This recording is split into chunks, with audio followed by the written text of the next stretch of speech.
I'm Lucas with Bound Insurance, and I wanted to talk to you about motorcycle insurance. With a motorcycle insurance policy, you're going to see a lot of things that are similar to an auto insurance, like liability, which of course covers what damage you do to others. You're going to have uninsured motorist, which is pretty important, especially on a motorcycle. This covers if somebody hits you and drives off, or hits you and just doesn't have coverage. Also, you're going to have coverage that covers your injuries and your passengers' injuries, and this will come in the form of either medical payments or personal injury protection. Covering damage on the bike, you have comprehensive and collision. Comprehensive is if it's stolen or tree falls on it, it burns, something like that. Collision is if you lay it over, you run into something or someone. Anything over the deductible is going to be taken care of. Now, also in this physical damage, Progressive provides a coverage for accessories.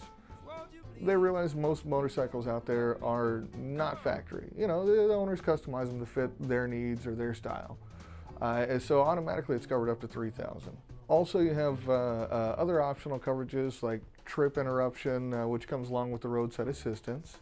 Roadside assistance is if you need a tow or you run out of gas, something like that.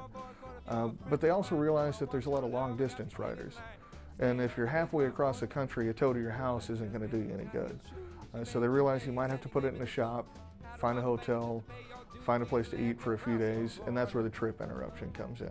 There's another one called the disappearing deductible that's completely optional, but if you add this to your policy, it reduces your deductible by 25% every year that you renew your policy. So by the fourth year of having this motorcycle, having this policy, you won't have a deductible. A few ways to save on motorcycle insurance. You want to get the motorcycle endorsement on your driver's license, and you can take a rider safety course. Now, usually when you're getting the endorsement on your license, you're going to have to take a rider safety course anyhow, but that's 2 discounts you could get right away that'll save you money in the long run. Everything we went over today as far as coverages and optional coverages that fit for a motorcycle policy, this also carries over to scooters and mopeds. For any questions or a quote, call me, Lucas, at Bound Insurance.